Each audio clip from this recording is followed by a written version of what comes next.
జిల్లా డిఐజీగా వర్క్ చేస్తున్నానండి. అన్ని సబ్ ఆఫీసుల్ని చెక్ చేయటంలో భాగంగా నూజివీడు కార్యాలయానికి కూడా వచ్చాను. ఇక్కడ కూడా అంతర్గత తనిఖీల్లో భాగంగా జనరల్ విజిట్ చెక్ చేయడానికి అనేసి వచ్చాను. పబ్లిక్ ఏమైనా ఇబ్బందులు ఉన్నాయా, అలాగే మనకి రిజిస్ట్రేషన్లు టార్గెట్ లాస్ట్ ఇయర్ 78% మాత్రమే అచీవ్ చేశాము.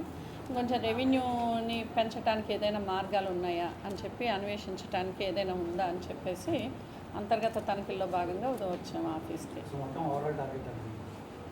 ఈ ఇయర్ అండి, ఈ ఇయర్ 79 crores అండి.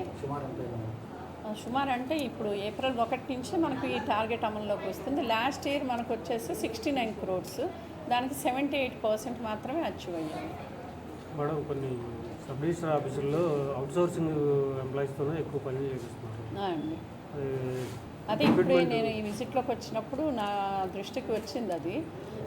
దానికి ప్రభుత్వం వారి దృష్టి తీసుకెళ్తాము. స్టాఫ్ను కొంచెం పెంచడానికి మా వంతు ప్రయత్నాలు చేస్తాము.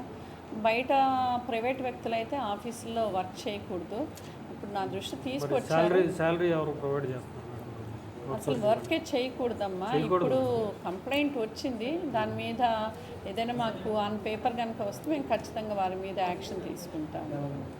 ఇప్పుడు ఇక్కడ ప్రజెంట్ సరిపోవట్లేదు అంటున్నారు ఆఫీసు, వేరే మార్చడానికి కూడా నేను ప్రపోజల్స్ వచ్చినప్పుడు పెట్టారు. చూశాను, బయట పబ్లిక్ కూడా చాలా మంది నిల్చొని ఉన్నారు, చాలా ఇబ్బందులు పడుతున్నారని గమనించాము.